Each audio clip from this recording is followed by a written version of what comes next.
कतिपय चिज 100 दिनभित्र गर्ने कुराहरू छन्, कतिपय चिज लामो समयसम्म आयोग बनाएर गर्ने कुराहरू छन्। त्यो चाहिँ हेरिकन हुन्छ कसको अवस्था कस्तो छ।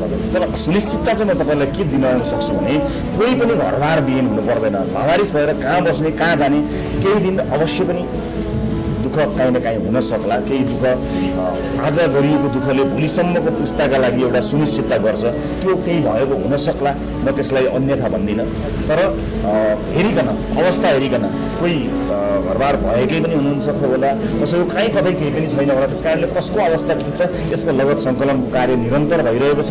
छिटोभन्दा छिटो यो समस्यालाई पूर्ण रूपमा समाधान गर्ने सरकारको बाचा छ।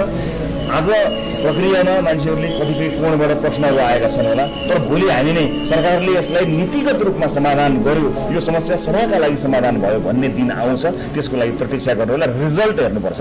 अहिले प्रक्रियाभन्दा रिजल्ट महत्त्वपूर्ण हुन्छ। हामी रिजल्ट दिन्छौँ। मलाई लाग्छ छानबिनको प्रक्रिया अब चाँडै सुरु हुन्छ। त्यो कस्तो छानबिन हुन्छ भन्ने कुरा पनि तपाईँहरूलाई जानकारीमा आइ नै हाल्छ।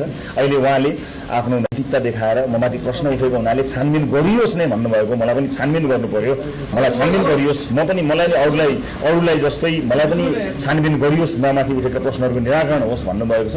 उहाँमाथि छानबिन हुने कुन प्रक्रियाबाट भन्ने कुरा चाँडै हुन्छ। त्यो छानबिन आयोगै बनेको छैन, सफाई नै भएको हुन्छ। तपाईँको सफाई पाए पनि नराख्नुहोस् भन्ने हो कि तपाईँको प्रश्न?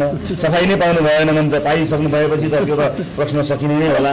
हुनसक्छ नि उहाँलाई समर्थन गर्ने साथीहरूले उहाँलाई पुनर्बहालीको लागि गर्नुभएको रहेछ भने त ठिकै हो नि। त्यति समर्थन नेपाली समाजसँग सम्बन्धित प्रश्नहरूका विषयमा नेपाली सेनाले आधिकारिक रूपमा आफ्ना धारणा सार्वजनिक आएको छ।